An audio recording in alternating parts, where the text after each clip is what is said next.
Good afternoon, and welcome to BBC Two.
Hello and welcome to Back to the 80s, the podcast that travels back through time in a rose-tinted DeLorean. Yes, folks, we're back.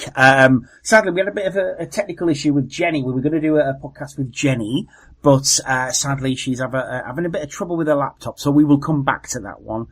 This is a cursed episode. I'll tell you the story when we come to it, but we're back with this episode. We're back with a brand new episode, because I'm going to kidnap somebody in the old nostalgia TARDIS and whisk them back to the 80s. And this is one that's been sort of another one that's been sort of a few years in the making, because we've kept trying to get this guy on, and it's been sort of his schedule doesn't match up with my schedule, and when we had a team didn't match up with the team schedule and whatnot.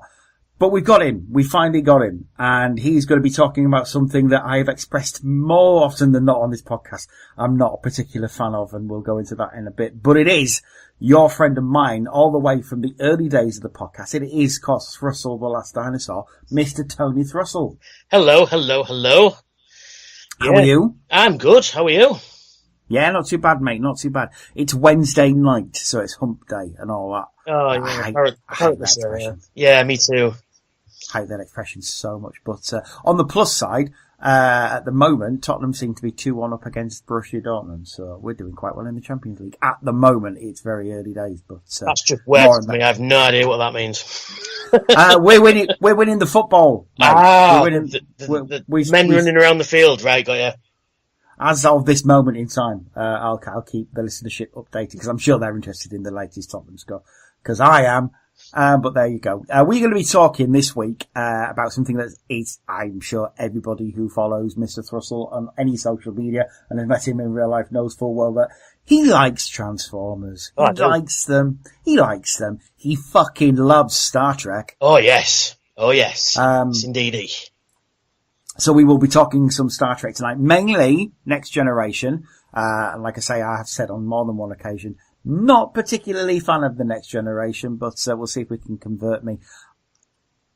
I'm just going to say, lads, spoiler alert, I'm wearing Star Wars pajamas. So it's alright, I'm wearing a Star Wars t-shirt, so I don't know. Yeah, well, surely there's some law against that. But anyway, full disclosure. But we will get onto that in just a second. In the meantime, what have you been up to this week, buddy? Working and all the working. I'm just getting like a million hours at work, so it's all good, but I'm coming home and just going tired, you know. But other than that, not much really, to be fair. I did go to see Terminator 2 at cinema the other week, and oh my god, was it amazing. Yeah. Oh, they did the Ultra 4K, and I'm not a particular fan of 3D movies, because, as yourself, wear glasses. It's a bit of, can be a bit awkward, but the 3D was fantastic. It was just amazing. I can't even describe how amazing it was. And it looked so good. You swore that film was made this year. Yeah, so it's not a case of, I mean, have they tampered with the effects at all? Have they updated any of the effects, or is it pretty much as it was? One thing they did that I noticed is, when spoilers for anybody who's not seen it, but when John Connor's being chased by the truck and it crashes into the storm drain? Yeah. Well, there's a scene where the windscreen falls out. And then in the next scene, but they've corrected that because James Cameron comes in at the beginning of the film and says, yeah, there's one thing we corrected because it bugged him over these years. So he didn't do a George Lucas so much, he just corrected that bit. And do you know what? Completely flawless. Yeah, it's one of those, it's a continuity error more than anything else, isn't it? Absolutely. So, I don't mind anyone correcting a continuity error because that's, the OCD part of me says, yeah, you should do that, really. Exactly. Those things I spotted years ago, and I'm like, But just amazing. If you missed it, you missed out on an absolute treat. It was really good. I honestly don't think anywhere around here was showing it, sadly. But they will again. They will again. I'm sure. I would rather see the original. Yes. Updated again and remastered. I'd love to see the original Terminator because I think it's a better film. But I think I did say that on the RoboCop episode that I'm not a particular fan of Terminator. It's okay. It's a good film, but I do prefer the first one. Yeah. Was actually talking to a mate of mine today at work and I was actually saying the film I would really like to see in the cinema again. And it's not out of left field. It's one that hasn't been on in a while in the cinema. Predator. Yes. Yes, indeed. I'd like to see the original Predator film. And we're actually spitballing because apparently there's going to be another Predator sequel. And do you know what I'd like to see? I'd like to see, you ever seen Jaws the Revenge? Yeah. I'd like to see Predator the Revenge. So I'd like to see, now that Arnie's acting again, I'd like to see him, Predator after Dutch, because it was like, that was my best friend you killed. Hey, do you know what? That sounds like a really good idea. I'll be up for that. So he's stalking Dutch. Yeah, an aging Arnold. Yeah, that'd be cool, actually, yeah. Yeah. Exactly. Go back to it, I'd be all over that shit. Anything else you've been up to? Well, I went to TFN a couple of weeks ago, which was amazing, and it was any good? It was. I hear it was okay. Well, it was just all right, No, actually, seriously though, it was amazing, and I got to meet a Predator himself. Mr. Hal Rayl, who was the voice of the Predator in Predator 2. Yes, he was. He was. Such a nice man. Did he do any of it? He did a little bit, yeah. When I took my DVD to get signed, he did the and I was like, cool. Nice. I did say motherfucker. No, he didn't do that, but sadly. Shame. Yeah. Shame. Yeah. But I got my Visionaries DVD signed as well, because as on the character he does, he's on the front cover. Yep. He is indeed. Mm. The DVD, might I add, that the US never got. And he's out of print as well. Yep, they never got it. Funny story about that. A little while ago, Flint Diddy was actually saying, I can't get hold of Visionaries anywhere. I know there was a UK one, it's out of print. Is there any way I can get hold of Visionaries or watch Visionaries? So I actually linked him to Dailymotion because I'd just been putting it on the Back to the 80s page that day. All right. And I thought, well, do you know what? I might feel bad about this because he wrote it. So, well, yeah, and he said, he should have been given at least one copy of it. Yeah, well, it's a weird thing because obviously it's a UK only Metrodome thing, so they won't necessarily have cared about. It is bare bones at the end of the day. I would love to see Shout Factory, and maybe I don't know with the renewed interest in Visionaries that IDW are putting out there. I hear it's not very good, the IDW one, but maybe it have renewed vigour, and America will get a nice Shout Factory set because I'm surprised they've never done it. Yeah, that is a weird one, yeah. They've done everything else, but that one, yeah. Because Shout Factory are usually all over that shit. Yeah, maybe it's just one of these weird kind of rights issues that float around out there. I honestly don't think it's that. I honestly just think nobody would want it. I really do think that is the case. I just think, no, I'm not interested. But we are interested, if anyone's listening.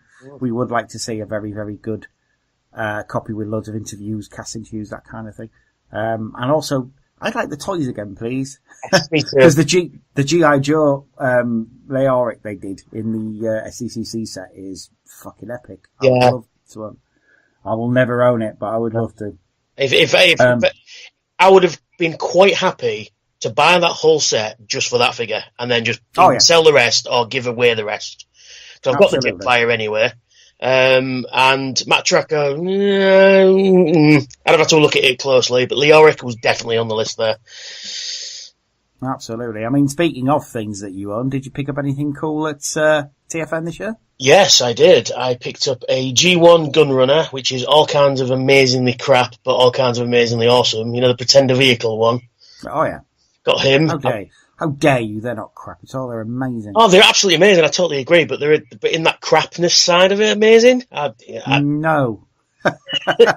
You are wrong. Maybe. I did get a Galaxy Force Prime. Oh my lordy, that's lovely. Mm-hmm. And I was given a Commander Riker Funko Pop. Nice. And a Mr. Meeseeks plush from Rick and Morty. I'm Mr. Meeseeks! Look at me! You do that really well. Bit Come on, too Morty. low. Pickle Rick. Trust me, they're okay with it. Yeah, I've got a ton of stuff I can't even think offhand, really. Beast Wars Magnaboss. Oh, yeah. And a Titan's Return Japanese version Soundwave, who is awesome. Because, Yes, I'm told he is pretty cool. And he's as tall as Masterpiece Soundwave. Blimey. Yeah. Well, that's good. Yeah, he's got some quite good playability with him. One glaring issue that I have, but then it's just me being a Soundwave fan, his gun is just Blaster's gun painted like Soundwave's gun. But, I can let that slide just because the rest of the figure's nice. Yeah. A few bits and pieces here and there. A lovely fella called Zort Rider gave me a load of Star Trek novels. Everybody gives me Star Trek stuff at these things. Yeah, well, as I said, people know that you're kind of sort of into Star Trek. Yeah. I may give that away once or twice. Just a little bit. Just a little bit, yeah. And just a tad. Just a tad. I met Venus Teza, who was absolutely lovely. Everybody's favourite Black Arachnia. She was absolutely wonderful. Mark Ryan as well. The voice of Lockdown in whichever the movie he was in, Transformers movie. Yeah. Such a nice bloke as well. All of them. Such a nice bloke as well. Saracen in Robin and Sherwood as well. Yes. And I completely forgot my Robin and Sherwood DVDs, which was great. Never mind. Next time he'll be there again. And Hal Rail's wife, Maggie Roswell, who is one of the Simpsons voice actors, she was wonderful. Yeah. Well, she was really, really lovely, and it was just all things were good all the way around. Didn't get excellent stuff. Half the people I wanted to, as you do with these things. Well, yeah. But so, what have you been up to then, Glenn? Absolutely nothing. Just working, and that's literally. And I haven't been well, so yay. Because I'm hitting the 41-year-old mark, I quite nicely threw my back out and had a bad back all week. Yeah, I'm not far behind you there. I've just turned 38, so I'm not far behind that. Oh, well, you've got all this to look forward to, mate. You've got all this good bending over, picking up stuff, and then ouch, I've hurt my back. Yeah, that's already happened. I was at work and picking something up, and the almighty roar came from my lungs. I was like, what have I done? I don't know what I've done. That kind of panic mode sets in first. Oh, yes. Yeah, and luckily, I just sprained it, so there was no permanent damage. And all I did was pick up something off the floor that some kind person had left there for me to find. Lovely. Yeah. So, but I'm not talking about work. Work's just work. It is just work. Other than that, I haven't really done much. Like I say, been working. It's sort of, like I say, it's my birthday coming up, so it's that sort of weird period where you daren't buy anything in case somebody else buys it for you. Yep. And that's just the way it is till Christmas because of the time of year I have my birthday. But on the plus side, it is getting darker at night. It is getting colder, and it is not that far away from Christmas. Or Star Wars, or Justice League, importantly as well, and Kingsman at the end of the month as well, which I'm very much looking forward to. Yes, me too.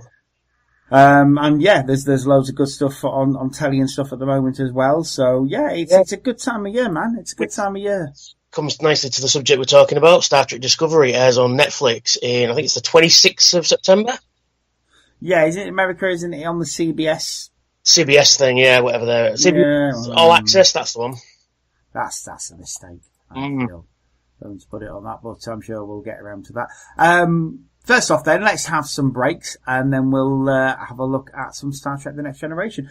This week, the break is from Channel 4. It's from the 17th of September 1983. There's a great trailer for the Gaelic Football All-Ireland Football final. Dublin versus, I think it was Mayo. I can't be sure. I think it's Dublin anyway, definitely Dublin. this was back when Channel 4 decided they were going to show Weird and Wonderful Sport. Because they couldn't get much. They couldn't get much sport. Yeah, they used to show a lot of Aussie rules as well, didn't they? You show that. You show American football and basketball. They shoot the sumo. Was a big thing they had for a little while. Was the sumo wrestling, which I very much enjoyed. It was fun. Yeah, and also this little thing called, wasn't really popular, but Italian football. Yeah. That wasn't popular at all. That maybe they should have shown still. They should have held on to it, but never mind. This one was Gaelic football anyway, which is, I like Gaelic football. I did actually watch it once when I was on holiday in Ireland. And it's, yeah, as they said, it's a men's game, so it is. But there we go.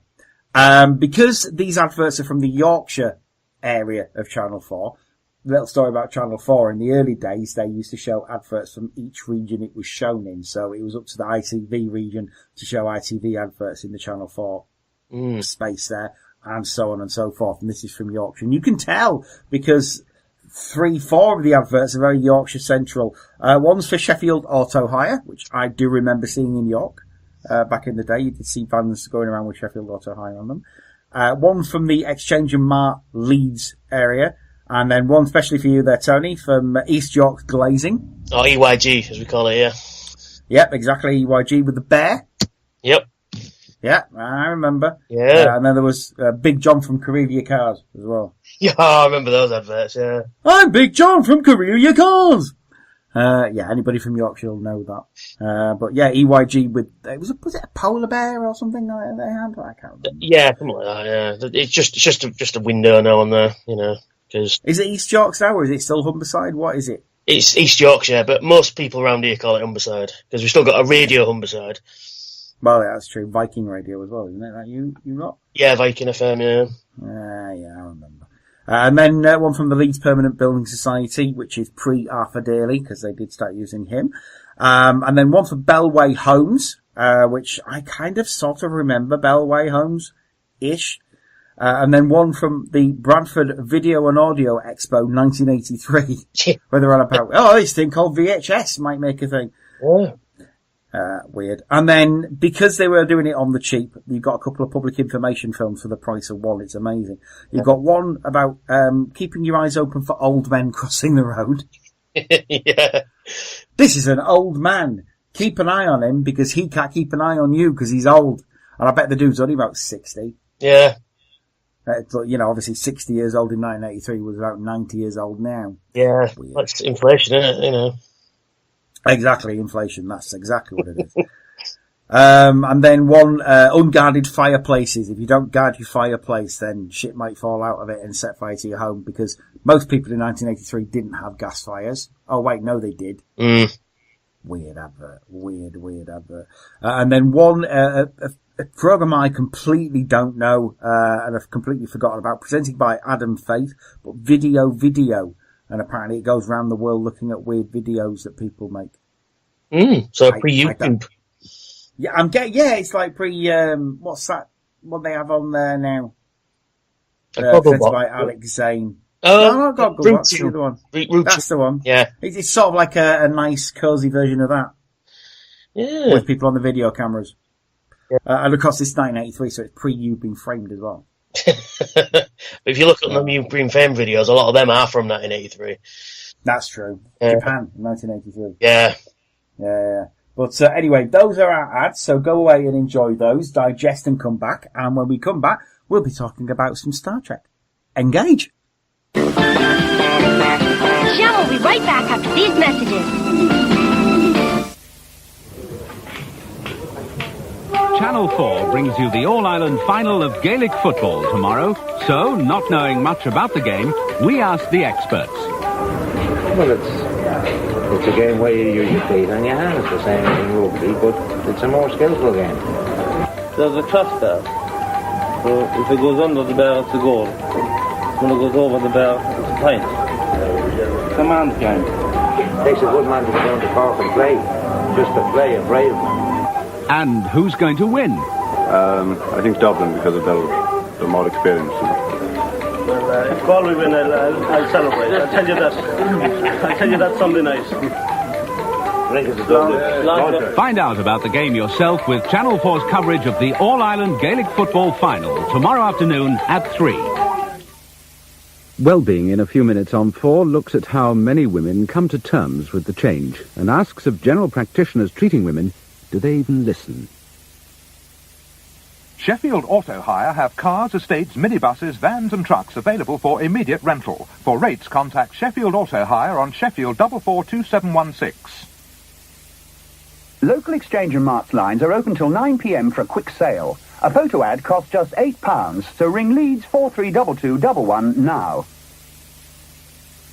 East Yorkshire Glazing, first in customer satisfaction for Series 3000, the best in window technology. Branches at Scarborough, York, Hull and Grimsby.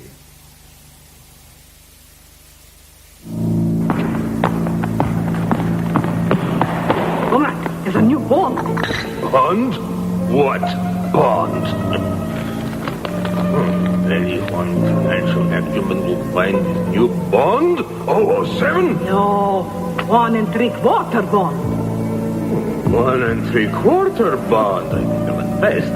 Extra high return bond.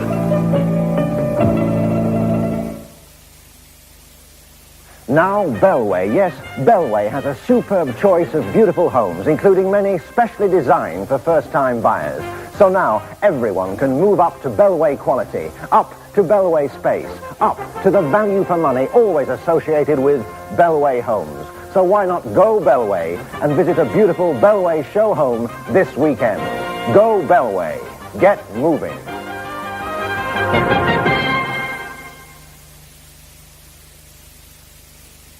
There's so much to see at Video 83. Leading makers will be at Bradford's Exhibition Centre with all that's new and best in video, audio and computers. With so much to see, big savings and up to 4 years to pay on exhibition orders, you just can't afford to miss Video and Audio 83. The Bradford Exhibition Centre this weekend.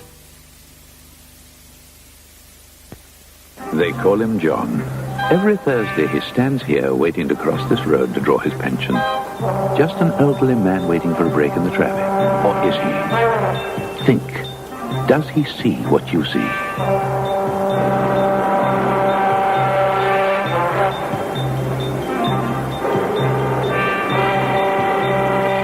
Does he hear what you hear?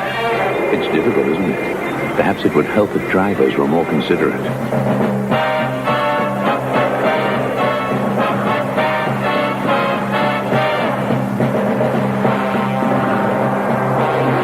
It's not easy for John. How far away is that car? How fast is it coming? Should he cross now? If you're a driver, take the guessing out of crossing. See for him. Hear for him. Help him. More than half the pedestrians killed are over 60. An unguarded fireplace can be a death trap for the young and for the elderly. Keep a guard on your fireplace and guard it. At all times, whether you have an open fire or gas of any kind or paraffin or electricity, you should have a fire guard attached to the wall to act as a barrier to the danger zone. For the sake of young and old, keep a guard on your fireplace at all times.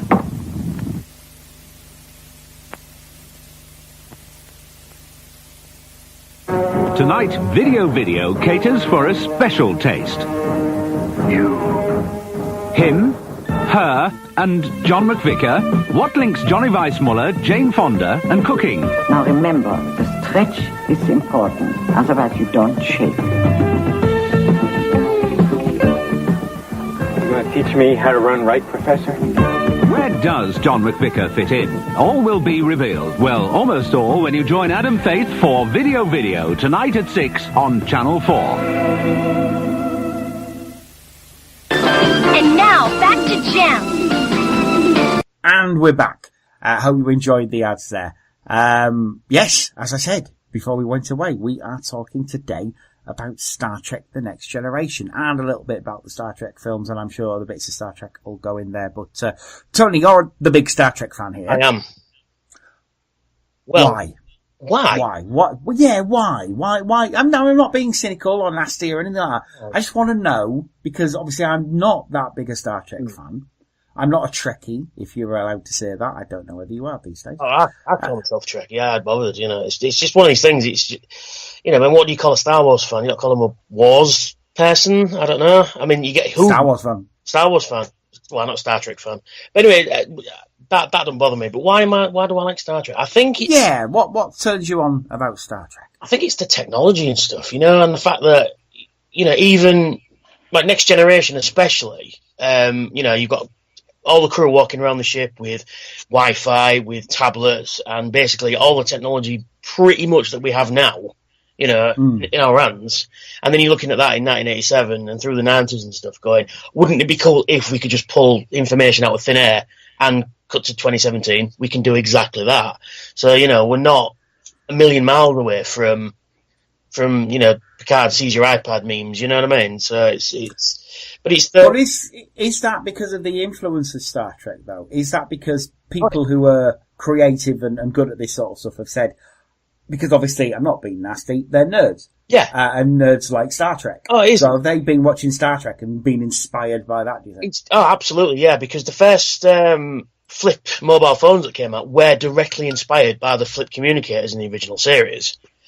Bluetooth headsets are pretty much comm badges, you know what I mean? So we are, like you said before about people getting directly influenced by something. I mean, it's only like, a kid that something will snap in their imagination and go, that is cool, I want that now, goes to college and everything like that, and university, and thinks, right, I'm going to build that, and then builds it, and then, you've got your first iPhone and your first Android phone and stuff like that, and even computers back in the 90s when, like Windows was first coming out, when Windows was trying to, process, it would say working like the original series computer did whenever they asked it something. So yeah, it's directly, and that's what I love about Star Trek. They're just the technology, and then you've got the characters in there as well. The weird shit that happens to the crew when they encounter something weird, they're always my favourite episodes. And of course, cool space battles, because you gotta love space battles. Yeah, for me, to be fair, it is mostly the space battles. If I do like Star Trek, that would be the reason why. Go on, sorry. No, you go ahead. I was going to say, it's the sound effects as well. I know it sounds daft, but when people, because it's the whole cake, if you know what I mean. You've got the actors, the special effects guys, the crew. You've got even down to like craft services, the whole thing that makes that show, the movie up together, is all part and parcel, and the sound effects are part of that, the music's part of that, the visual effects, the uniforms, everything like that, all part of the same thing. And I'm one of these jackasses who can hear a sound effect even in Doctor Who have been known to do this, steal a Star Trek sound effect, and I go, well, that's a deflector dish pulse sound, or that's the bridge doors opening or whatever. You know what I mean? Nerd. Yeah, I am the nerd. But no, I mean, obviously cartoons ripped mercilessly off Star Trek and that. Well, Transformers ripped. Not only did they get Star Trek sound effects, they got Star Wars sound effects and sound effects in there as well. Yep, definitely, because you can sometimes hear Dalek guns in there. I've heard them before. Deep bump bump noise as well.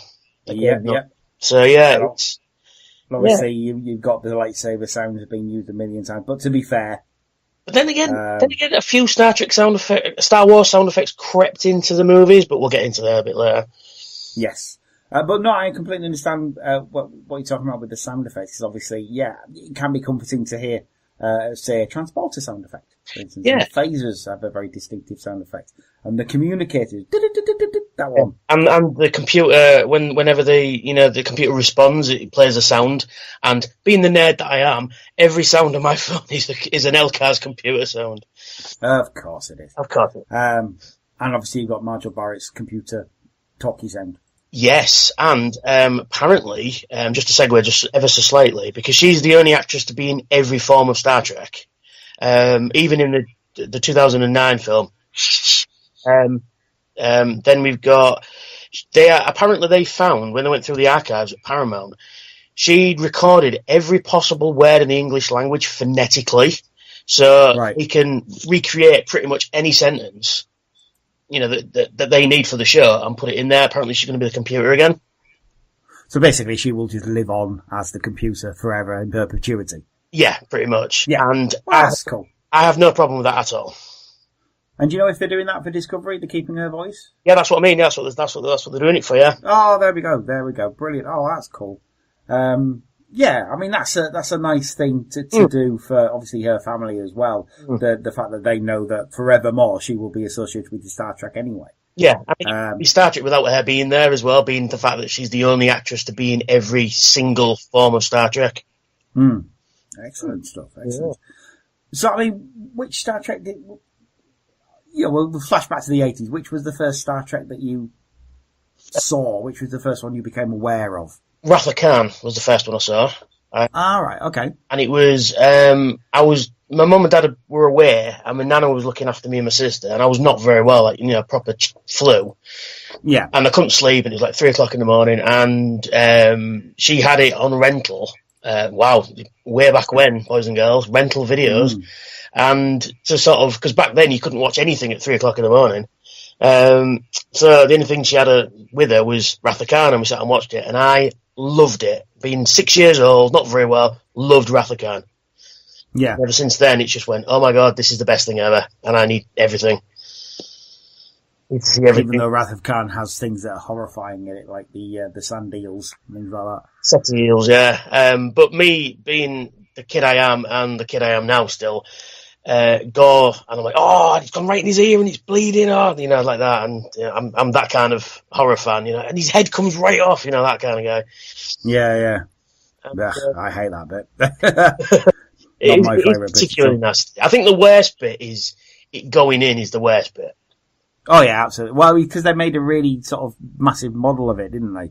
So they could actually show it going in the ear. But yeah, it's just a horrible concept anyway. This thing wraps around your brain and yeah, it makes you you know, susceptible to suggestion. Yeah. Cool, excellent stuff. Well, obviously, Wrath of Khan's brilliant film. Mm-hmm. Not as good as Into Darkness. Oh, them's fighting words, sir. I like both. I'm very, very strange in Star Trek fan because I'm not a huge Star Trek fan. I kind of like both of them for different reasons. Not go there. Well, I like Benedict Cumberbatch as anything. See, he was good in that, but the problem with that is he could have played any character. That's, you know what I mean. It didn't need to be Khan. When I saw it, it could have been any character. But that was this century, 80s. Exactly. It was a Khan for somebody else. Yeah. Somebody else's Khan, and that's cool that we can get both. We're very lucky we can choose. I don't have to choose. You can like both, like I do. But we'll move on to Next Generation. Yeah. Obviously, it was in the 80s in the US. Over here, I think it was 90. I think it was when it first came over here. I think it was even later than that. I think it was 92, maybe.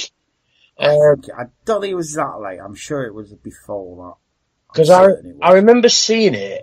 I'm just trying to get the timeline right. I remember, because I used to live out, I don't know if anybody knows, but a little village called Hemingruff, which was near Selby, which is it's about 30 miles away from Hull, if you head west. Yeah. And, it's one of these sort of blink towns, you blink and you miss it, you know, one of those type places. And, real nice village to grow up with. But I remember, because we moved out of there back to Hull, I think 91 maybe? Right. Yes, it was 91. And I remember watching 91 when Next Generation aired, because I remember watching the first Star Trek episode I watched was We'll Always Have Paris, which is the one where the Enterprise encounters time echoes. Yeah. And sort of like they experience sort of like, you know, a hiccup in time, it repeats, and then they see themselves later on talking about themselves, you know, but like an hour or so in the future and stuff like that. Which is not a bad episode for the first season. But I think we were really behind back then. And then this is when BBC used to like to show half the season and then break it up for like 6 months and then show the rest of the season. Yes, because, you know, God forbid we actually see a whole season. Yeah, and half of that they would cut out anyway because it was shown at 6 o'clock. Yeah, and they still have never shown the episode The High Ground, which is about terrorists and terrorism. And they cut the episode, and I'm sure you will know the episode title, but the one with the little aliens that were trying to take over the universe. Conspiracy. Yeah, the one where he gets shot. Yeah, the guy gets shot and burned, and the alien is inside him or something. Not just burned, his head explodes. There we are. Yeah, there's the aliens controlling his head or something. Yeah, and he's Dexter Remick is the character, and because he shows up earlier on in the season and says to Picard that something's not right with the Federation or Starfleet. Yeah. It's like a time and motion guy that goes around and just says, "What are you doing?" Yeah. Yeah, I believe he's described as an efficiency monitor, I think it is. That's it. Yeah. Time and motion guy, basically, isn't he? Yeah, he's like, well, you say you're the best of the best. Well, I'm going to sort of pick it apart and stuff like that. And then, of course, he's seeing how they run the ship, how they run the bridge, how they run every part of the ship. And then later on, he's like, well, it's perfect. I can't complain, you know. Mm-hmm. Which is not a great... Coming of Age, I think, is the episode. I think it's not a great one, to be honest. The first season... not bad, I suppose. It's not bad, I guess. It's one of those... Because I think it's going to be used later on down the season. So nothing really happens with it, you know? Yeah. Did they ever explain... Is he an alien when he's there, or is he got later on, or... No, he's got later on, and we don't know till later. Because he just kind of implies something is wrong, and then you find out that because he's the one that implied it, he's the one that's, in charge of it all, so to speak. Yeah. But that's the main problem with the first season. It's up and down. It's here, there, and everywhere, and some of it doesn't make sense, and some of it's like what, and I think a lot of it is it follows the original series a little too closely, and I think largely because they wanted sort of familiarity, I guess. Yeah, they wanted not to piss off the original fans. Yeah, because recently, since Discovery's come out, and you've seen the trailers and stuff like that, and a lot of fans, including myself, are not happy with the look of the Klingons. That might grow on me, I don't know. It's just such a drastic change. I'm like, what? See, I don't get that. I honestly don't get that, and I'll tell you for why. Because 60s Klingons, I don't care if they've explained it later on, right? Ignore that. Yeah. That's just fluff bollocks, is that? 60 Klingons look nothing like the Klingons you saw in the original movies and onwards. And nobody had a problem with that. No. And all of a sudden it's a thing that, the Klingons look different. Well, they've always tended to look different from each other. But what annoyed me about that was the fact that they said, oh, well, we've changed the Klingons because they don't look consistent in their appearances throughout the franchise. I went, well, they don't look different from the original series to the motion picture, but from the motion picture, they pretty much stayed consistently from 79 to 2005. So I'm like, well, where's your rationale there? But also that rationale is, if you change the Klingons then, why have you not changed the look of the Vulcans?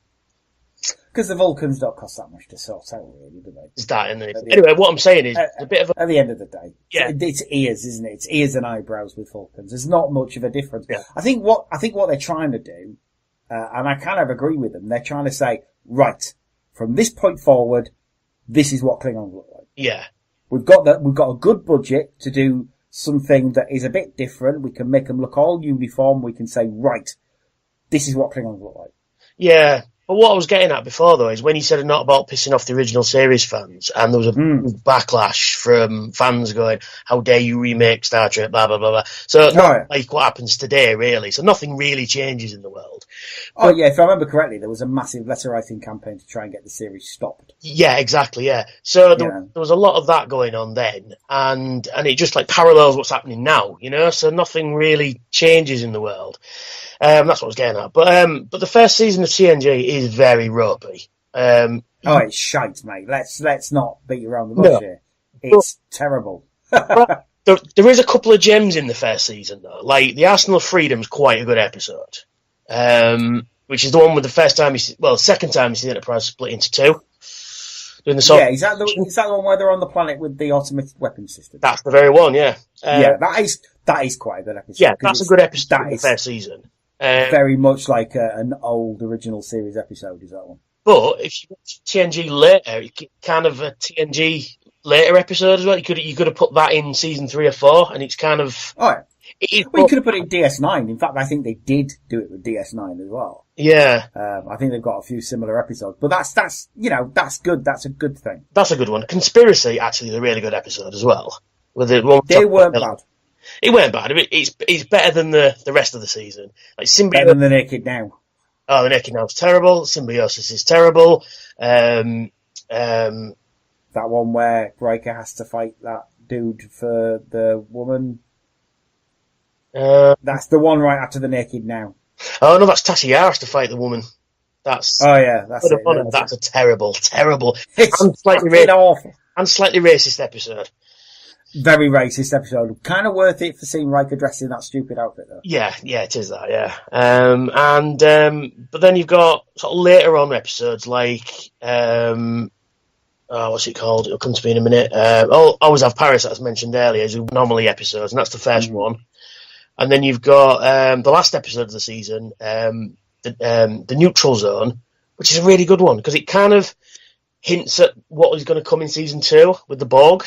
Because originally that episode was to have the Borg in it, but because of either budgetary constraints or writer's strike, because they just had the writer's strike, because that's why season 2 is so bad, because of the writer's strike. It kind of hints at that, and we get to see the beautiful Romulan D-Deridex class warbird, such a lovely ship, and huge as well. I think the Neutrals are obviously it's a bit like a submarine, because obviously all the Neutral Zone type episodes, even in the original series, were all absolutely, Particular Balance of Terror is that exact thing where they're fighting a ship that can, quote unquote, so you've got the Enterprise, which is a battleship trying to find a submarine, which is the Romulan warbird. I noticed Romulan warbird, not Klingons, but that's another story. But season 2 comes around, and season 2 again is largely shite. Oh yeah, it's fucking awful. And the reason for it, and a lot of people have posited this, and I kind of agree with them, is because sadly, there is a lot of Gene in there. Like Up the Long Ladder, especially, you can see Gene's fingerprints all over that episode, which is one of the worst ones. Where they find a load of sort of Irish immigrants, and they. Again, another quite possibly racist episode. Yeah, for all the parts that he was supposed to be this massive hippie, he didn't like the Irish or black people particularly. Wasn't particularly that mad keen on gay people either. He wasn't the great liberal that a lot of people say he was.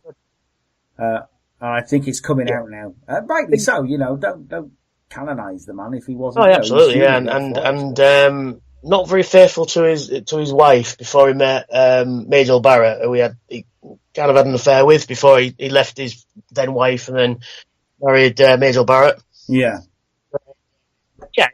He was human at the end of the day. He had flaws. He wasn't, the great bird of the galaxy. He was just a guy who created a very and but like I say, season 2, because it suffers largely from a writer's strike, and I think largely because of Pulaski, because Gates McFadden got fired because her character, quote unquote, wasn't working during the first season.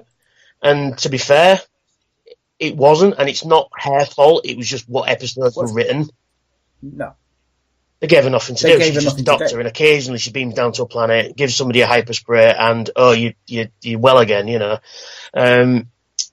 like you say, she had nothing to do, and then they brought in Pulaski, who is a female bones at the end of the day. Don't like transport. Always ready to snap at the captain, and because Picard is having none of it. But the first episode, and doesn't like Data, because either. Well, doesn't get on with him initially, but she does at the end. I really like Dynamo, though. You see, I didn't way back when, but when I got the Blu-rays, which, if you're a fan of Star Trek, you must own these on Blu-ray because they look so good on Blu-ray. I didn't like it back then. I kind of grew on it a little bit now because I'm thinking, because I had a bit of a crush on Dr. Crusher, I must admit. But then you come to season 2, and the child is a recycled episode, which should have been an episode for Phase 2, which would become motion picture. which is a terrible, terrible episode. It's awful. You can skip that one. It's not good. An alien. It's not good, is it? That's where they finally gave Troy a uniform, though, isn't it? A proper uniform that she. Yeah, and a longer hair, because the bun head, she didn't look good with the bun head. The future. No, it was in the future. When she got a long, luscious locks, she looked a lot better, a lot more hotter. Well, I wouldn't say, hotter would be the wrong word, because she's insanely annoying. However, I do like Marina Sirtis, because she's a very I was just going to mention that, yeah. Massive Spurs fan. To a point where she, I think it was when they were filming First Contact, when the World Cup was on, she had to have a week off so she could go watch World Cup. That's why she doesn't appear in the film for quite some time. So then we've got, which is one of my favourite episodes. It gets a bad rep, and I don't understand why. Where Silencer's Lease, where the Enterprise gets caught in a hole in space and gets tested by an extra-dimensional entity called Nagilum. And sort of like, he shows them like a Romulan warbed, then he shows them, an entrance, and he keeps changing it. It's like Rats in a Maze, essentially, is the episode. But it's really good. There's something about that episode that go, this is weird. I like weird. More of this, Yeah. Yeah, they did do a few triple ones, but there's something about that episode, especially when Riker and Worf go on the Yamato, quote unquote. Why they would name a Starfleet ship after a Japanese warship, I don't know, but there you go. Because diversity and togetherness. But they didn't call one Bismarck though, so that is But then like I said, the season 2 episodes are very, very, very miss, if I'm honest. Until we get. Well, yeah. I mean, is it season 2? Is that the one where they've got the planet of drug No, that's the first season. That's Symbiosis. That's first. That's so fucking shit. That is one of my worst episodes. If anybody comes to me and says, why don't you like it? That's the one, that and The Naked Now are the ones that I will cite, because it's like, shagging, and the other one is, pontificating. Kirk would have just blown one of the planets Then we get to Q-Who, which is then in the introduction of the Borg. Yeah. Well, just to preface this, the Borg ended up being the big bads of the Next Generation. No, they were Ferengi Alliance, the Ferengi.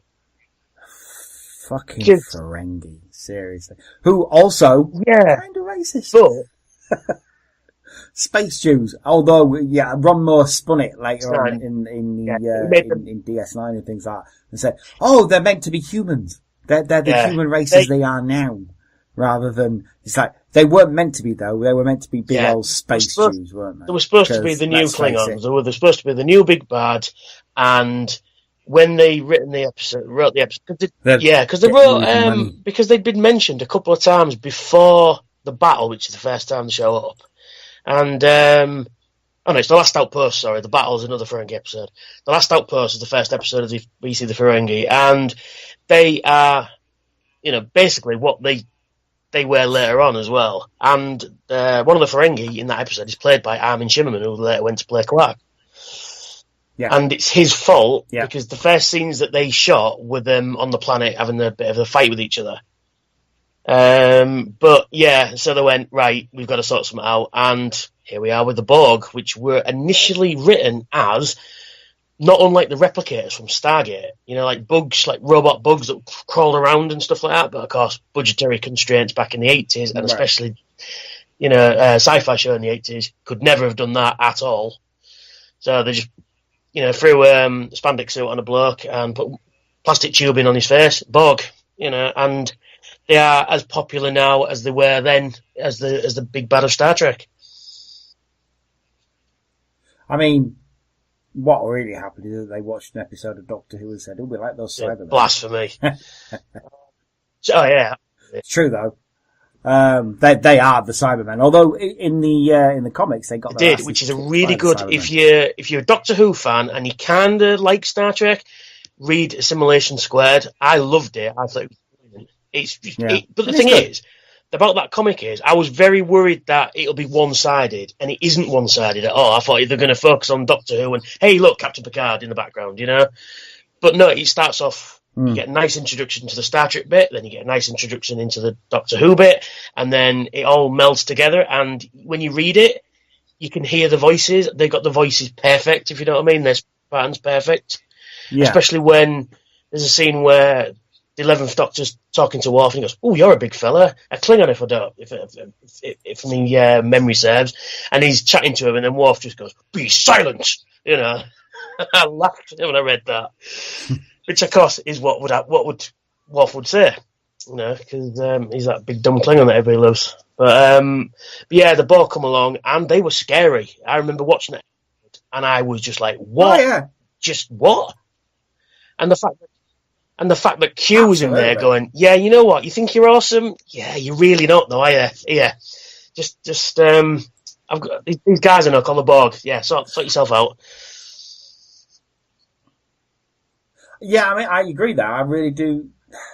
It's kind of Picard's fault, if you know, because he gets so arrogant and so I'm all that and I'm amazing. Q's, oh, you bloody think so? You know, and it kind of forces Q's hand almost, because Q kind of doesn't really show him the ball. He goes, you know, you need me. I'm quite happy to be a crewman on the ship, you know. And Picard's like, yeah, you're just a troublemaker. Go away. And he's like, yeah, but there's so much danger out there. So much danger. There's shit out.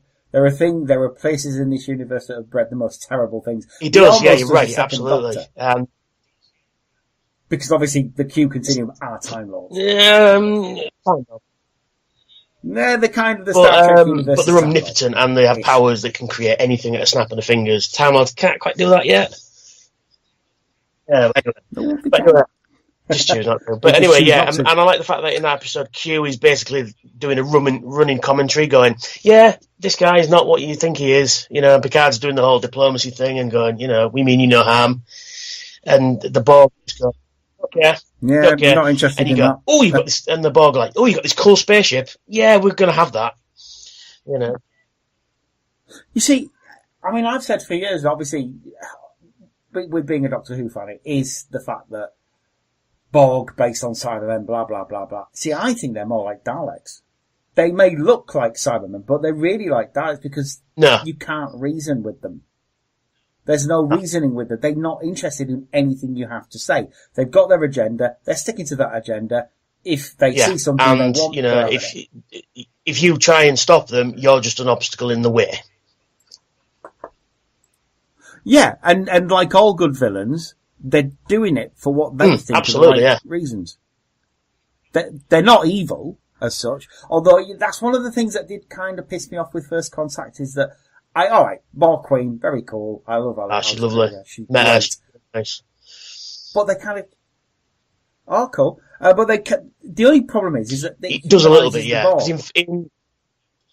It makes them into bad guys as such, and they're not really because in Best of Both Worlds, which everybody maintains is the best episode of Star Trek, hands down, and probably, and it was like, of course, it was a breaker as well for the series because it's the first cliffhanger two-parter, you know, that ended at the end of a season, and of course every season after that they did the same thing, and it was because the first part, if you actually watch the first part, it's a Riker story. The second part is a Picard story.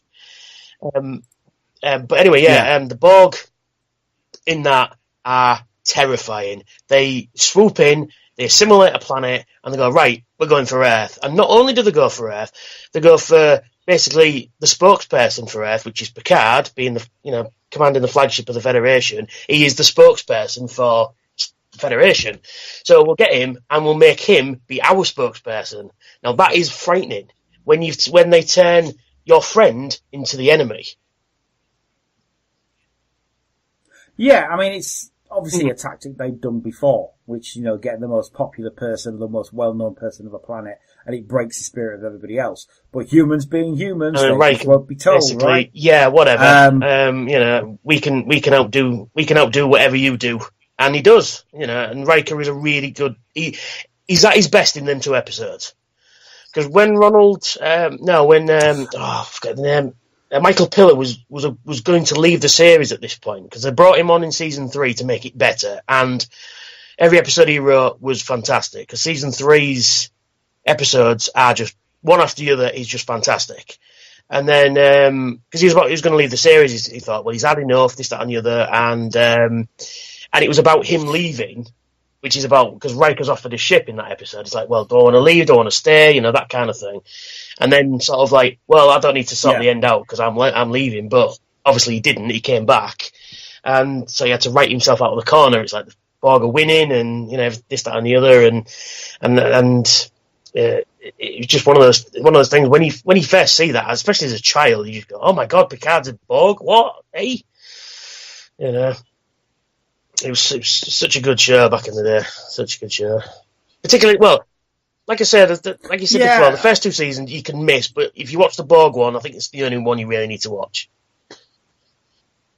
Yeah, I would probably agree with that. I mean, there are some half-decent episodes in the first 2 seasons, but mainly it's garbage. It's not great. It's a show definitely finding its feet and trying to find interesting fact, the guy who wrote Game of Thrones, was it J.R.R. Martin? George R.R. Martin, yeah. George R.R. Martin, yeah. He applied for a writer's job at Star Trek Next Generation, and he didn't get it.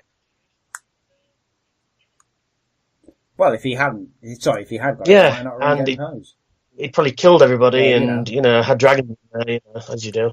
Well, you have to make you care about them first. And then kill them. Yeah. Same with Whedon, he'd have done the same. But one thing I will say about the second season, the last episode of the season, Shades of Grey, is quite possibly the worst episode of Star Trek. The only clip show within Star Trek. And you do a clip show when you've literally got nothing else to do. And that is largely because of the writer's strike of 88. Which is, you know, let's pretend that doesn't happen. Yeah, not good. But there you go. Next Generation, the 80s, because 89 is season 3, and then 90 is season 4. So, yeah, and it was a completely different show after that anyway, because obviously Brandon Braga and Jerry Taylor joined that, and it just became a completely different show. But there were good things in that. Cardassians were involved in season 4. You know, the whole Maquis thing as well at the end of the series, which would later tie into Deep Space Nine and Voyager. You know, you've got Quark pops up, Dr. Bashir pops up, you know, and then you've got Picard obviously passes the torch from Next Generation to Deep Space Nine in which he shows up as Locutus again as well. Which was I love that scene where Sisko's with the Prophets, and you've got Picard on one side and you've got Locutus on the other side, both talking to him as prophets, which was really cool. Yeah, that's Deep Space Nine. That's 93, so we're well out of 80s now. Oh, definitely. Yeah, we won't mention any more about that. I will mention, obviously one of the other things that supposedly held Next Generation back was the inclusion of a certain Mary Sue, a character that a lot of people felt that Gene Roddenberry it was him. Obviously he went on to better things, but at that point it was Will Wheaton as Wesley Crusher. What do you think of the first season? He's very much, I am the spoilt brat, I know everything, I know as much as the adults do, and I'm going to swagger around until I get my way, which he does. Second season, though, he does become less of that, and more kind of a kid that just enjoys the 24th century, you know, enjoys the technology and you know, and he does have a few arrogant, smart moments in there, I must admit. But then when he becomes, you know, in season 3, he does lighten up a bit, but then again, he just becomes helmsman for a while. But I didn't mind. I didn't like him then, but rewatching it recently when I got him on Blu-ray and that, he's not a bad character, really. I don't think. I get the feeling in the first season because you Picard to hate him. Yeah, Picard fucking can't stand him. He's a reminder of his father who he inadvertently killed. Shut up, Wesley, all the time, you know. Shut up, Wesley. Shut up, Wesley. And, because Picard is a very strange character in that first season as well. Yeah. He's a miserable old git. Yeah, He's pretty Victor much. Melville Yeah. in space. It's not until season 3 pops Basically. along where he actually becomes a likeable character. Well, I mean, that's because it was finding its fate because Riker had his character change loads. And it was Jonathan Frakes who actually changed. Yeah, because he was supposed to be a racist towards Data. It was supposed to be fucking awful. You can actually see it if you actually. I was just going to say that very thing, yeah, in the very early off Ghost Ship, yeah, Ghost that's it. Ship. The fair. He has the whole. He spends the whole novel hating Data, really having a go at him and really snapping at him. And it makes a point of basically saying, I don't like this guy, he shouldn't be on the ship. Then Jonathan Frakes said, well, actually, if this is supposed to be the 24th century, no conflict between each other, then why? Oh, plus it makes me look like a douche. Well, why would I want to do that? He still kind of is a douche until he gets his beard. Yeah, for that first season, he's a bit of a dick. A bit of a rapey, creepy little fuck. Pornography as well, I might add. Then he gets the beard. You see him watching a hologram of 2 girls dancing.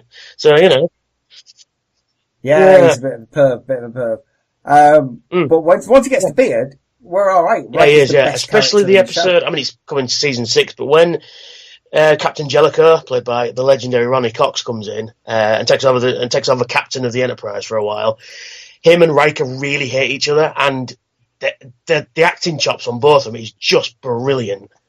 Riker is because there's a scene where he relieves him of duty and puts Data in Riker's job, and he needs, because he's the best pilot on the ship, conveniently, and he needs him to go pilot this shuttlecraft as Jellicoe, and he goes down to his quarters, and he wants to ask him, but he wants to order him, so he orders him, and he goes, well, no, he goes. And Riker just sits there real smug and just, well, ask me. And then he asks him.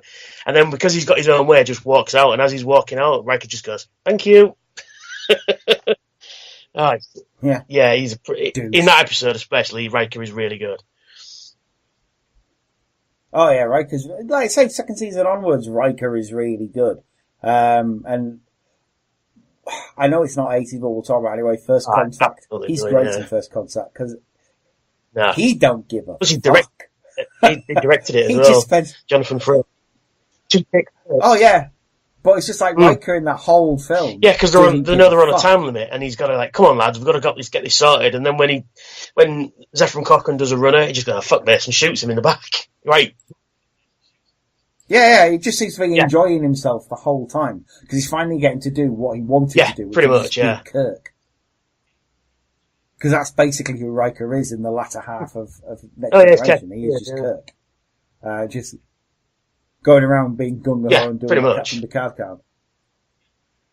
can. Even though we know, because they've said it throughout the whole series, Captain Picard is he was, and that's why he sort of calms down, because it's mentioned in a season 2 episode called Samaritan Snare, where he's having a heart bypass operation, and he tells Wesley this. Yeah, he got a dicky ticker. Yeah, and the ticker, the artificial heart's breaking down, so he has to have a new one put in. And, and he tells Wesley about when he was a youth, he was a prick, and fought 3 Norsegans on his own. Now, if anybody knows what a Norsegan is, imagine a Klingon that's just nasty, tall, and about 8 foot tall, and would kill you just because you're in the way. You know? Norsegan, not very pleasant. Yeah. He fights 3 of these fuckers, and then because you see him do it in a later episode.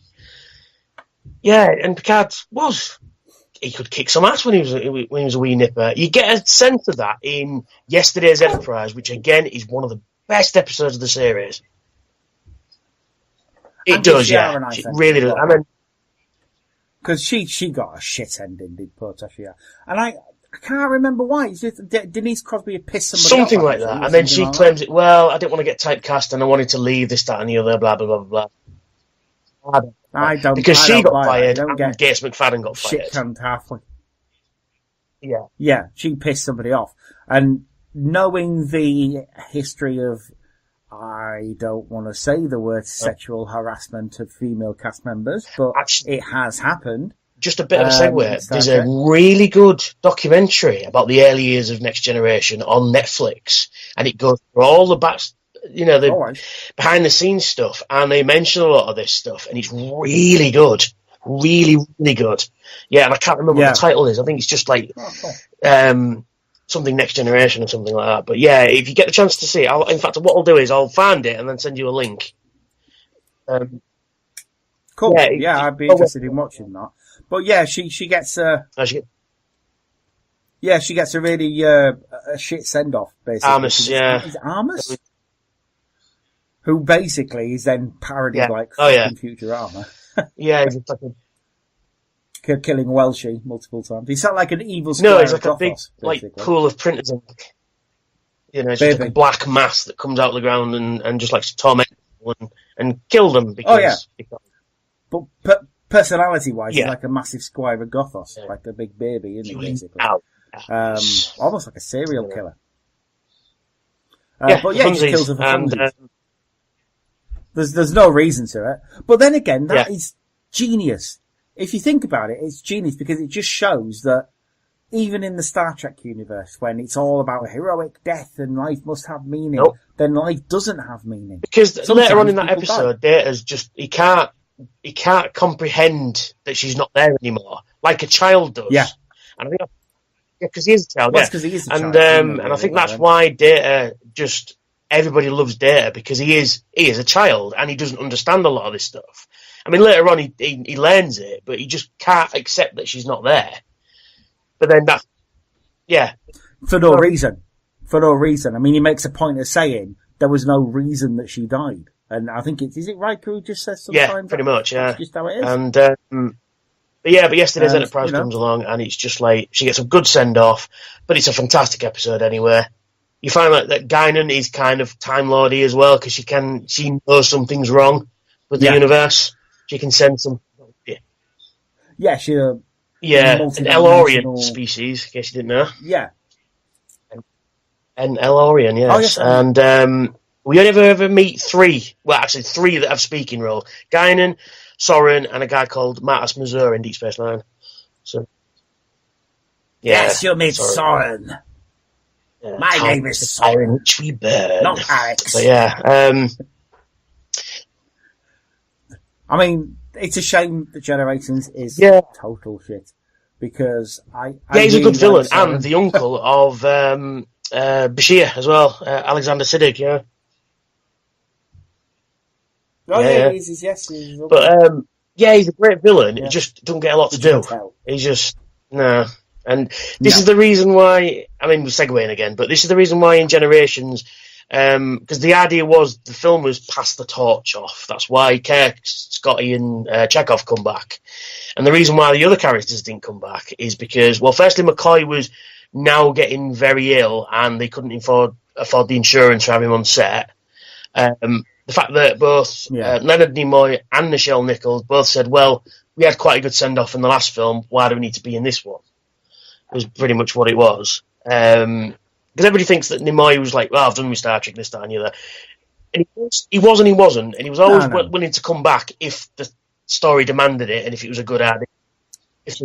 If there was a reason. Yeah, if there was a reason. Which is why he came back because he was going to leave after Wrath of Khan. And then he said, well, actually... Yeah, because what the media frenzy was when he wrote the book, I Am Not Spock, which is one of the titles of the chapters in the book, and he just thought it was a good idea to call it I'm Not Spock. And everybody thought, without reading the book, because I've read it, obviously. He don't like Spock. Yeah, and he always said that, you know, he wanted a break from it, this, that, and the other, and if the reason to come back was there and good enough, and, you know, the money was right, obviously, he would come back, and he did, you know. But yeah, the Generation, it's not a great film, it really isn't. Because... No, that's... Every odd number of Star Trek films are big. Nemesis was an even number, and that was terrible. It's got Tom Hardy in it, though, so Tom Hardy, I believe, his first screen role as well. Him and Ron Perlman are in it together. It's like, how can you hate that film? There's nothing to hate. Apart from the fact that they literally... Well, there's that, and to kill him off, and they've done a noble. They did, yes. And the fact that, they're on deck 29, and the Enterprise has only got 26 decks. Ooh! And then they're on deck 29, and then they have a Galaxy Quest moment where there's like a massive chasm over a big spinning fan. And I'm like, what? Yeah. Hey, At least it's fun. Generations isn't. Well, the thing with Generations is because this is the reason why the Enterprise D gets destroyed in that film, which that sequence is brilliant. I must admit, I do love that sequence. Is because, well, not the obvious reason why Deanna Troi was flying the ship, but I'm not into that right now. But because the ship was initially designed for the TV screen, the 4x3. Right, so when you put that up on 16:9, which is cinema, it doesn't look good. Yeah, that's why it kind of. Because if you see the studio model where they rebuilt the Enterprise D for the movie, it's slightly off angle. So when it's stretched, it's better. Yeah. So that's why the Enterprise D, the Galaxy, was retired. But then we did get the rather lovely and beautiful Enterprise E. No, they assimilated it, and then they nearly blew it up in Nemesis, and then they crashed it into the Riemann ship in Nemesis. Yeah. That's right. Yeah. I knew they did something stupid like that. It's like, you just built this. Well, I just thought I'd point out, the Enterprise E is 21 years old. Yeah, I know. And yeah, the new ship, The new ship. Well, the Enterprise D is 30 years old this year. Yeah, that's very true. And Stewart appears he's not to have just become a sonar, I think. He's had his face stretched. But I mean, all right. Who would you say is better then, the age or? You see, when people ask me that, I go Captain Sisko, but that's a different argument altogether. Yeah, I would say he's my favourite. Janeway, actually. I like they're both different, and I like them because they're different. Because Kirk is very much 60s TV. He is action hero, get the girl, shoot the phaser, and he is a cowboy in space. Picard is the definition of diplomat, the British guy in command, even though he's playing a Frenchman, sort of, kind of, well, ish. No, definitely. Yeah. He comes from rural. But with Shakespearean. And and he is different for different reasons, and that's why I like Picard. I like them both.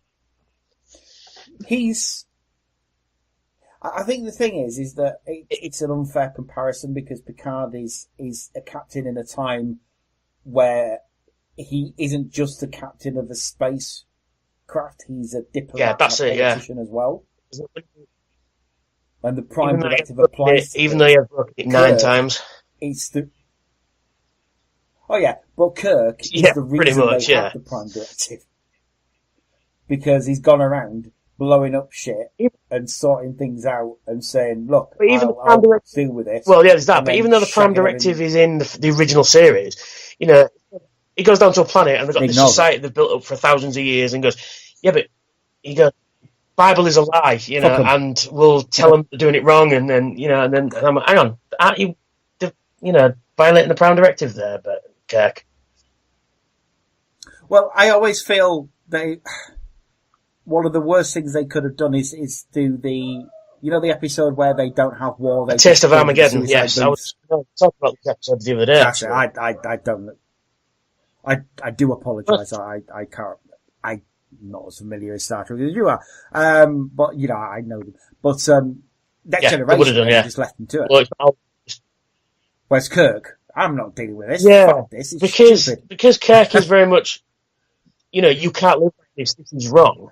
Hands on, because he gives that speech about. They said, because the way that the planet's set up is, they have this basically playing a video game, and they have simulated damage and simulated casualties, and then you've got 12.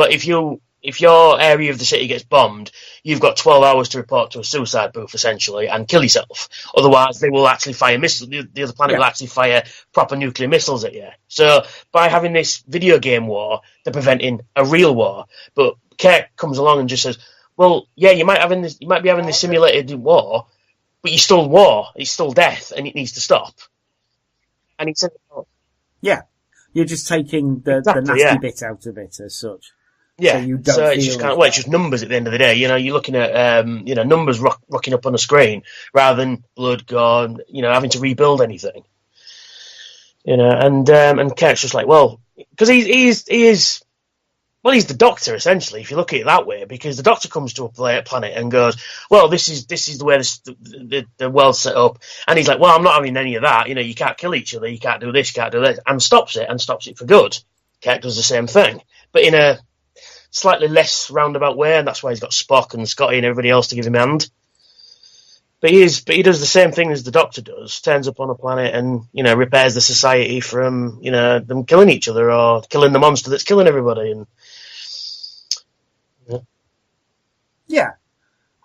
So, I mean, obviously, like I say, Picard had the thing where he had to be a bit different than Kirk. He couldn't do it. And you had it was a different time. It was the mid to late 80s and, the environmentalism was just kicking in and we weren't as racist a society, I would like to think, as we were, in the 60s. And it was all about, we're one big happy family and there's diversity. And they didn't always get it right. The miniskirt uniform worn by men. At least not then. Maybe nowadays they could have got away with it, but even so.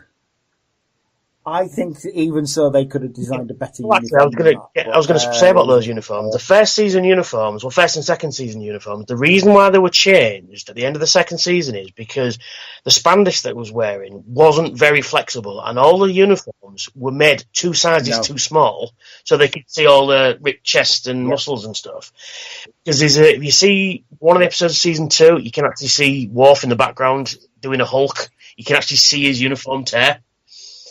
And basically, all the male actors were going, we're having serious back trouble. We need to sort these uniforms out. That's why we got the 2-piece in season 3, which is a better uniform, if I'm honest. Oh, absolutely. Best Star Trek ever had, I think.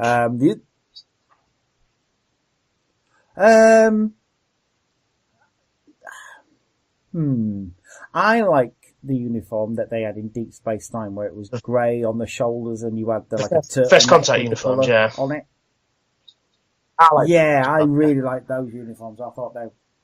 One thing they did change as well was the red shirts were the command staff, and not the yellow. I don't know why because they got the stigma of the red shirt beaming down to a planet and always being the one that got killed, right? So they flipped it over, and the yellow shirt. In Next Generation, they don't die quite so much. But in the original series, the red shirts are the most to die.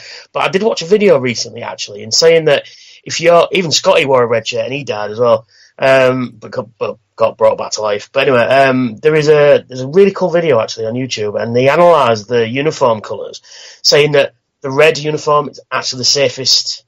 Percentage-wise, is the safest uniform to wear on the ship because there's more operations officers, which are the red in the original series. Which operations is your engineering and your security, so there's more of them than there are the other colours. Yeah. So I think it works out at 14% of the red shirts are killed, and like 80% of the yellow shirts are killed, and something ridiculous like 95% of the blue shirts are killed.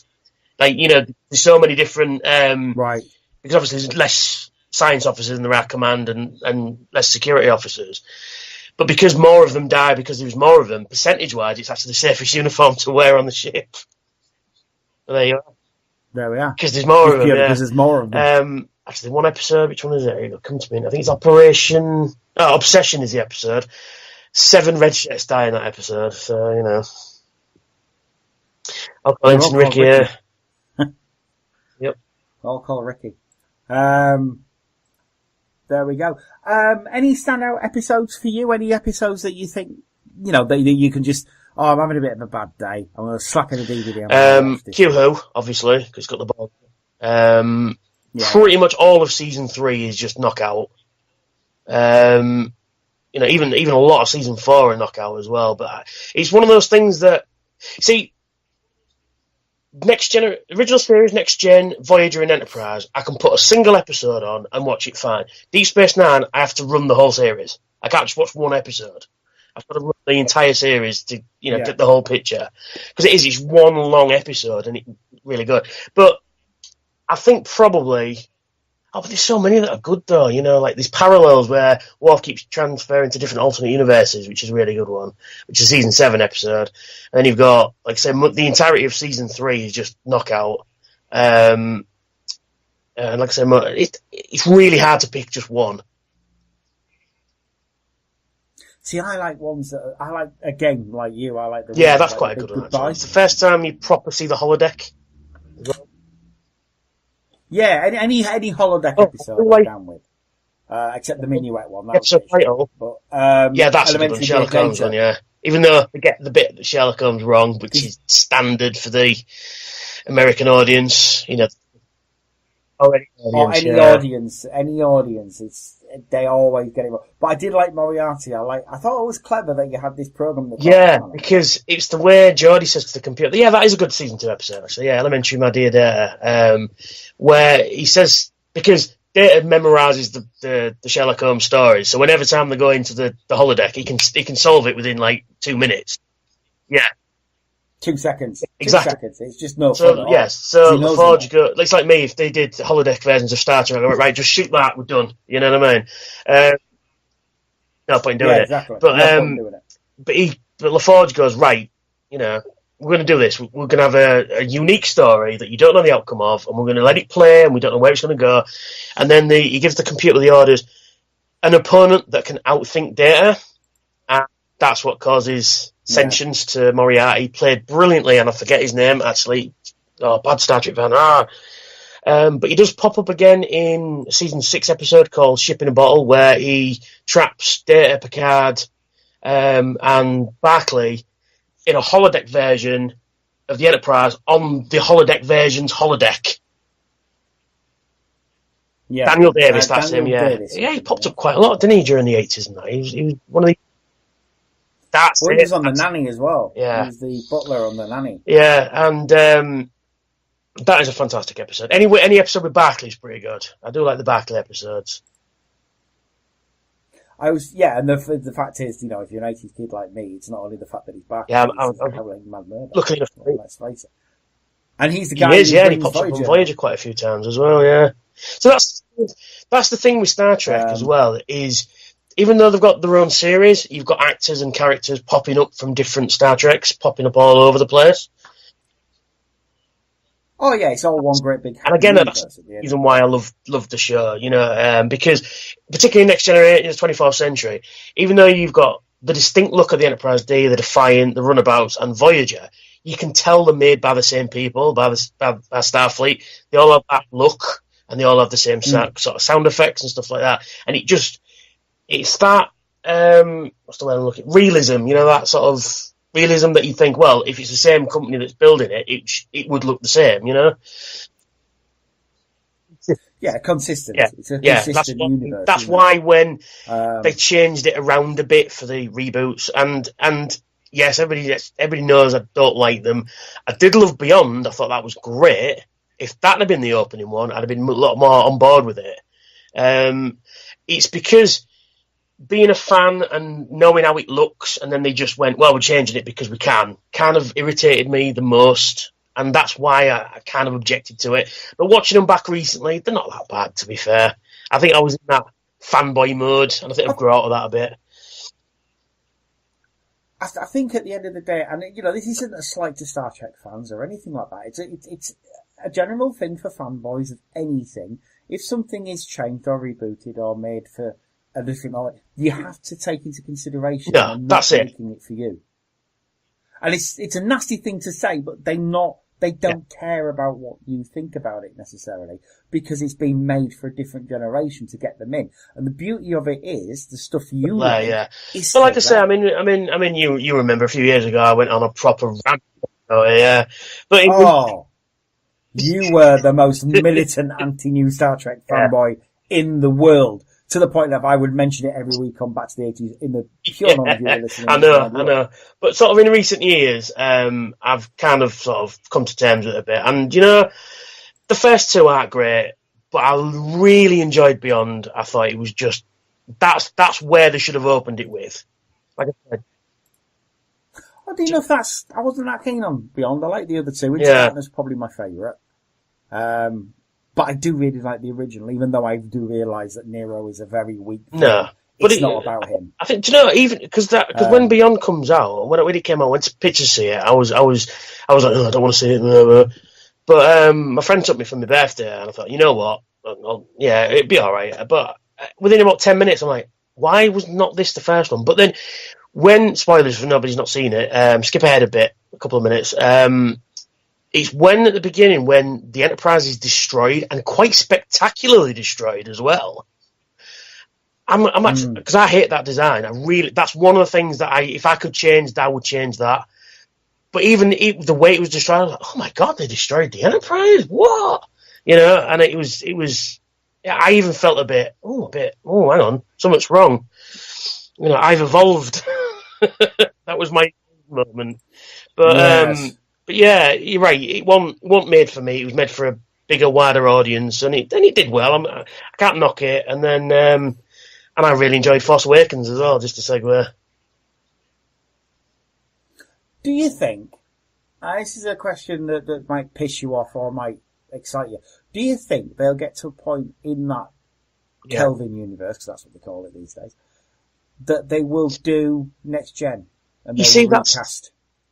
What do you think? Do you think they could? Because obviously by this point you could get Tom Hardy back. Yeah, he's not far off the edge.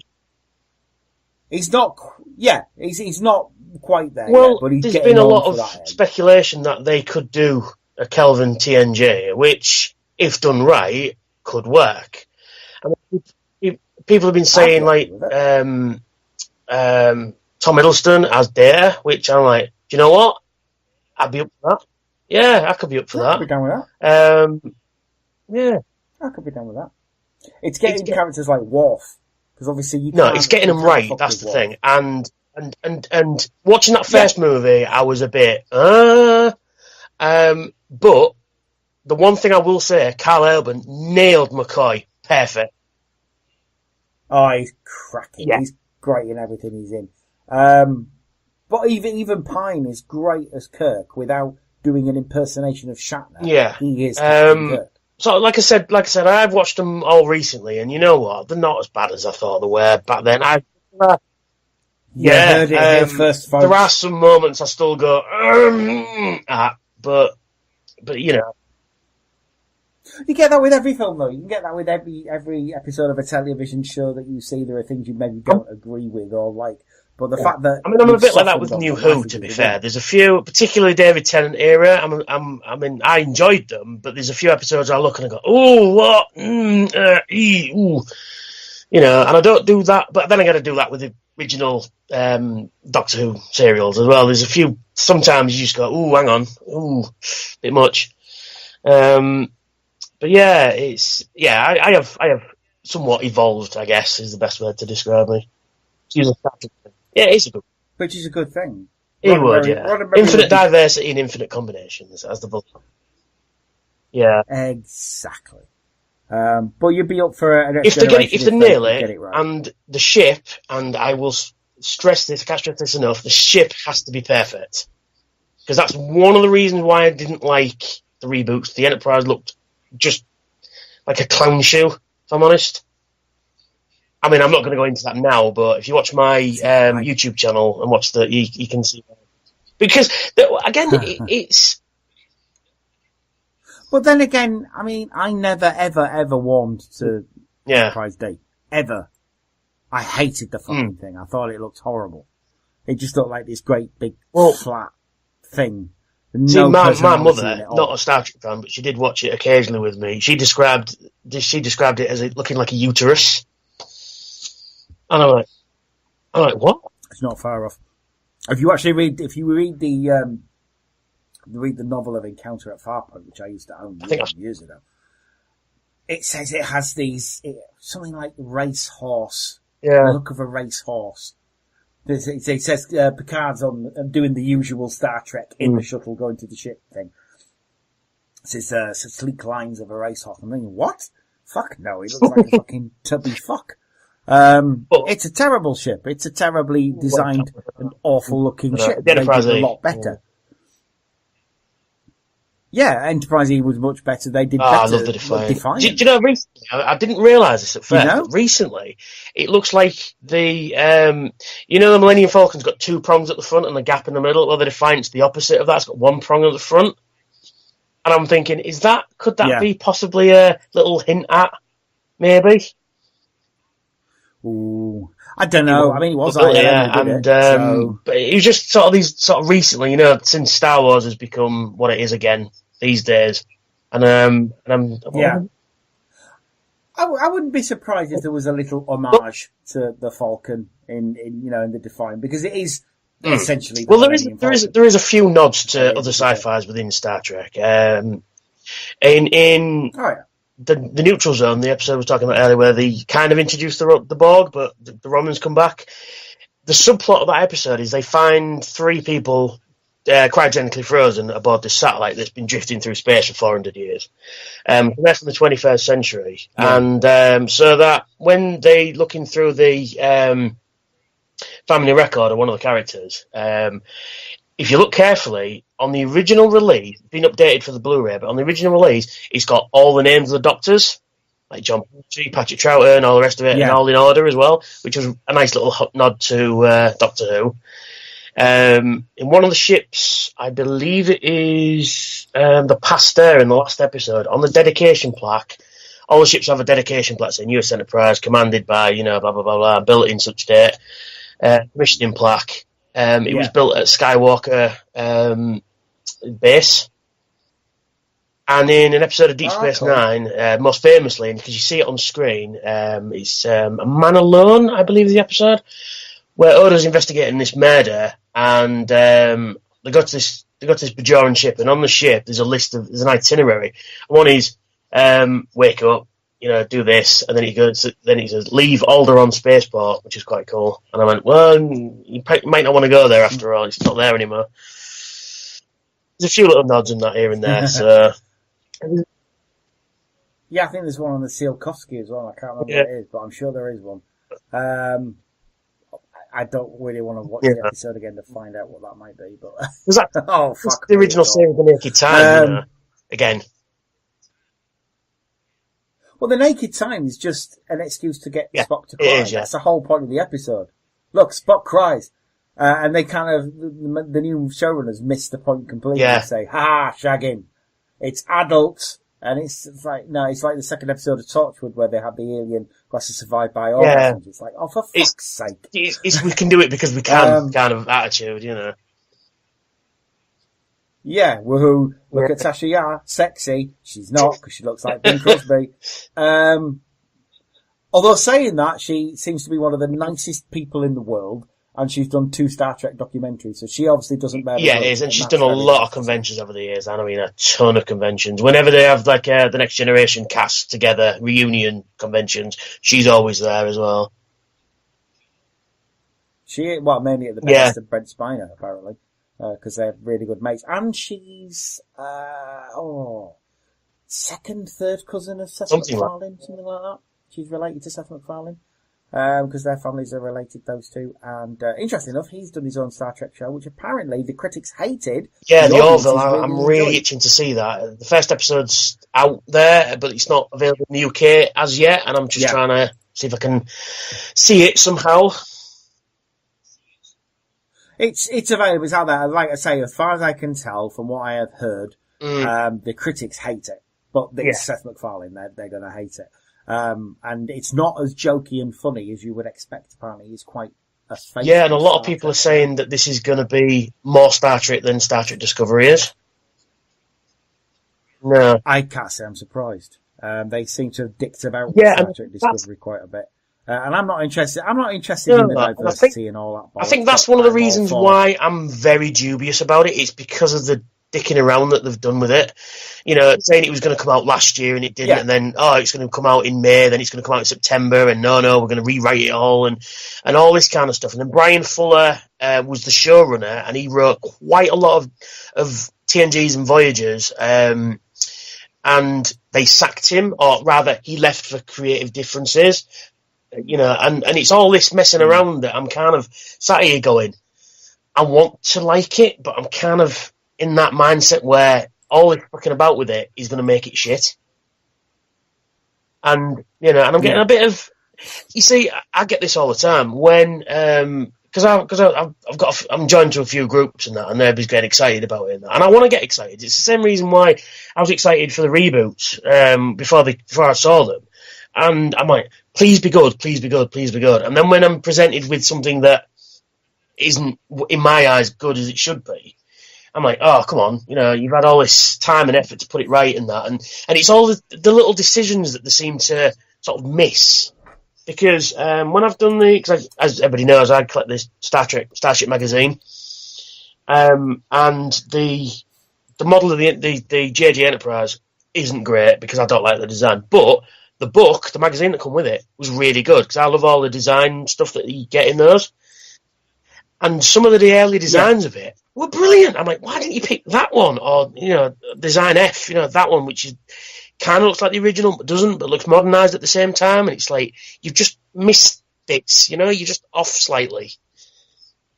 And that's what I'm really worried about this new show. And that's why I'm a bit dubious about the look of the Klingons. They might be great, they might not be great.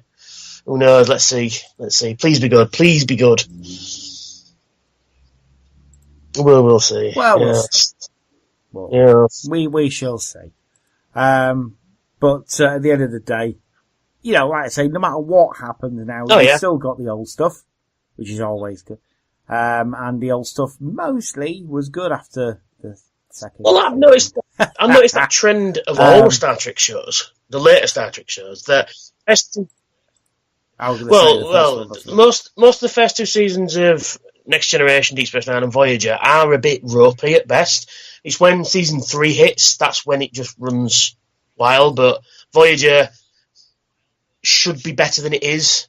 So I'm watching it. I watched it recently, and the whole series, and it ain't as good as people remember it is.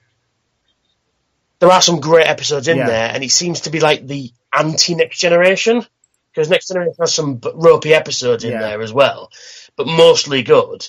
And then Voyager rolls around, and there's some good episodes, but mostly not good. And then Deep Space Nine is consistently good. Yeah, I think because it did, and it had especially in the later seasons. Maybe not in the first two seasons. Very much. Yeah, but in the second season, though, they did mention the Dominion in quite a few episodes, and everybody. Yeah, that's because Ron Moore was sort of showrunner. I think by that point he'd been given the show. Yeah, and he wanted to seed the show with it, and but they did it very cleverly, like because they've mentioned organisations before, like the Federation Council, which you never see put together at all in any episode, and like the Daystrom Institute and things like that. So things that are mentioned, and other Tholian Assembly and other alien races that you don't see, and you just think throwaway. Yeah, the Breen, but you see them later on, but it's very cleverly. You think, they're just mentioning this other consortium type thing and the Dominion. What will that be? And then it's oh my god, war! Holy shit! It's very good. Yeah, we haven't really talked about the movies, really, have we? We'll get on to do that next time. We shall do that later. But I'll wrap it up now because I think we covered Next Generation quite well, but we will get you on. We will talk about the movie because I think they deserve their own episode rather than just sort of skirting over them. I don't think that would be very fair because they are very popular and very good. But Tony, if somebody wanted to find you on the old wide world of the interweb, well, you can find me on Twitter at Soundwave_SG1. You can find me on the Tube of View as SoundwaveSG1, all one word. Look for there's lots of Star Trek and lots of Transformers on there. And that's pretty much it, really. You can add me on Facebook, but if you want to add me on Facebook, please send me a message. It's just Tony Thrustle on Facebook. So that's where you can find me mostly. I mostly languish probably YouTube, I think, at the moment. There we are. Brilliant stuff. If you want to find me, it is Cymru Nerd Cave on Twitter. Again, it's Glenn Jakeman on Facebook. And like Tony, if you do want to have me, please do send me a message. You can find us on the Back to the 80s forum, which is backtothe80s.freeforums.net. On the blog as well, at backtotheatiespodcast.blogspot.co.uk. If you want to find us on Twitter, it's at BTTEpod. And Back to the 80s on Facebook is facebook.com/BTTE pod. Just to let you know, it is now full-time at Wembley. Tottenham have beaten Borussia Dortmund 3-1. So we're doing quite well in the Champions League, even though we got players. Well done to the team, well done. Very, very happy about that. Go Sports. Go Sports! There we are. We will leave you this week with a little song from, let me get my book out so I know. Oh yeah, of course it is. It's Star Trekking by the Firm, because... Excellent song. And then we got... Yeah, exactly. And we got a BBC One close down. This one is from the 18th of February, 1983. All that remains is to thank Tony for being with us today. Thank you very much, sir. You're very welcome. It's been a pleasure. I enjoyed it tonight. It's been good. Oh, great stuff. We will be back in a little while with another episode. Lee will be joining me for that one, so will be interesting to see what she wants to talk about. Until next time, thanks for listening. Live long and prosper. Tony. Bye-bye. Bye-bye for now.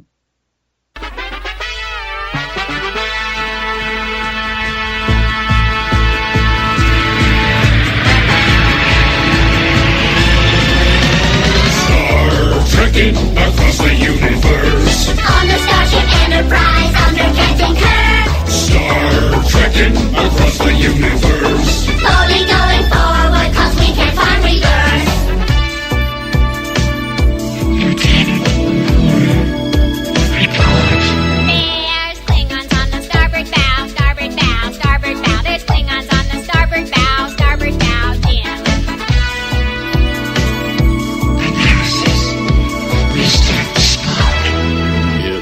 Life, Jim, but not as we know it, not as we know it, not as we know it. It's life, Jim, but not as we know it, not as we know it, Captain. There's Klingons on the starboard bow, starboard bow, starboard bow. There's Klingons on the starboard bow, Jim.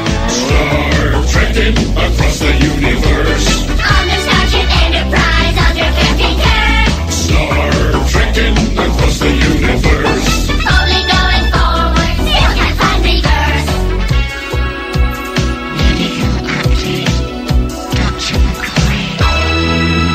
It's worse than that, he's dead, Jim. Dead, Jim. Dead, Jim. It's worse than that, he's dead, Jim. Dead, Jim. Dead. It's life, Jim, but not as we know it, not as we know it, not as we know it. It's life, Jim, but not as we know it, not as we know it, Captain. There's Klingons on the starboard bow, starboard bow, starboard bow. There's Klingons on the starboard bow, Jim. Starship Captain James T. Kirk. Ah, we come in peace, shoot to kill, shoot to kill, shoot to kill. We come in peace, shoot to kill, men. It's worse than that, he's dead, Jim. Dead, Jim. Dead, Jim. It's worse than that, he's dead, Jim. Dead, Jim. Dead. Well, it's life, Jim, but not as we know it, not as we know it, not as we know it. It's life, Jim, but not as we know it, not as we know it, Captain. There's Klingons on the starboard bow, starboard bow, starboard bow. There's Klingons on the starboard bow. Scrape them off, Jim. Star trekking across the universe. On the Starship Enterprise under Captain Kirk. Star trekking across the universe. Slowly going forward and things are getting worse. It's just that. You cannot change the laws of physics. Laws of physics. Laws of physics. You cannot change the laws of physics. Laws of physics, Jim. Oh, we come in peace, shoot to kill, shoot to kill, shoot to kill. We come in peace, shoot to kill. Scotty, beam me up. It's worse than that, he's dead, Jim. Dead, Jim. Dead, Jim. It's worse than that, he's dead, Jim. Dead, Jim. Dead. Well, it's life, Jim, but not as we know it, not as we know it, not as we know it. It's life, Jim, but not as we know it, not as we know it, Captain. There's Klingons on the starboard bow, starboard bow, starboard bow. There's Klingons on the starboard bow, starboard bow. You cannot change the script, Jim. Up to you, Jimmy. It's worse than that, it's physics, Jim. Bridge to engine room, work factor 9. Oh, if I give it any more, she'll blow, Captain.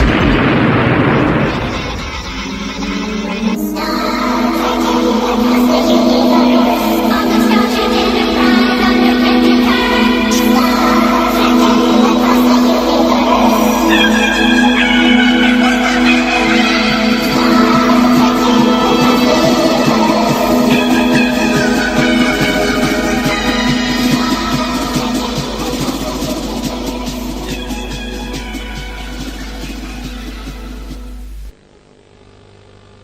Next week's late film is a contemporary thriller set in the Glitter Palace, a gay bar that provides an aging actress with a source of blackmail.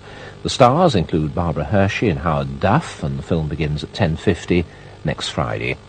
Tomorrow's late film provides something completely different, as the Monty Python team recreate some classic sketches ranging from Hell's Grannies to the upper-class Twit of the Year race. Not to be missed, tomorrow at 10:50. Well, that brings us to the end of our programmes on BBC One at the moment. As a reminder, Radio 2 is on the air all through the night, and there's still an hour to go of the BBC Two film The Conformists, which I see on my monitor has reached a very interesting stage indeed. That's over on BBC Two at the moment. But from all of us here on BBC One, this is David Allen thanking you for joining us and wishing you a very good night. Good night to you.